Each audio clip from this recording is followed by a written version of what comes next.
Gil Martin here, and welcome to today's episode of the Daily Packers Post, where we bring you in-depth videos on your Green Bay Packers.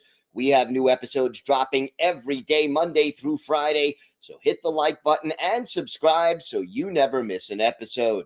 Today, we're going to talk about a position battle that has been going on since OTAs, really, and is going to go down to the wire probably until the end of the preseason and even the end of training camp.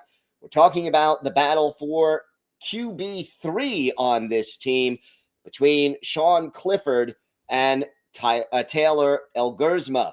And look, we know Jordan Love going to be the starter barring injuries. We know Malik Willis will be the backup. Most likely, QB3 is going to start the season on the practice squad. And, Sean Clifford, he's the more experienced candidate. He was a fifth-round pick of the Packers in 2023, was the backup quarterback that year, but only threw one pass. It was a 37-yard completion to Bo Melton that actually put Melton over 100 yards receiving for that game. In 2024, the Packers drafted Michael Pratt late in the draft, but neither one of them impressed the coaching staff during the preseason, and that's when Brian Gutekunst pulled the trigger on the trade that brought Malik Willis to Green Bay from the Tennessee Titans. They ended up putting Clifford on the practice squad, and that's where he spent the 2024 season. In training camp and the preseason, Clifford has had some pretty good moments. He did lead the game-winning drive in the win over Indianapolis on this past Saturday. It was his only drive of the game.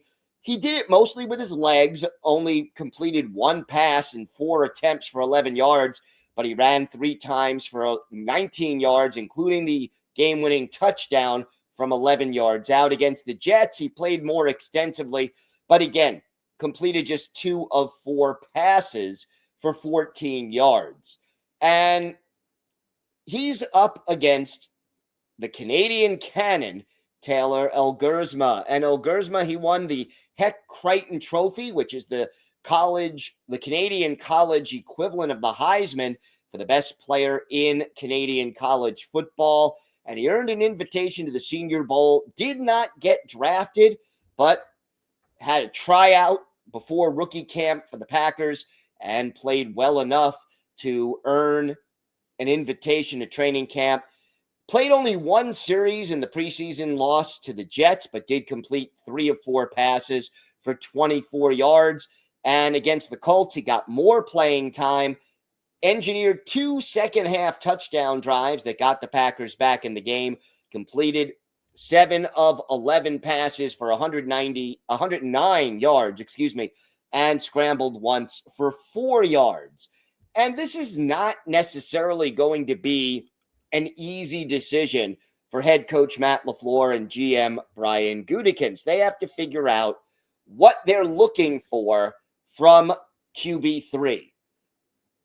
Clifford clearly has more experience. He knows the offense better after spending the last 2 years with the Packers. He's regarded as a leader who excelled in that capacity at Penn State. But here's his limitation. Clifford lasted until the 5th round of the draft because his arm strength is far from elite at the NFL level, and he'll probably never develop into a starting quarterback because of that lack of elite arm strength.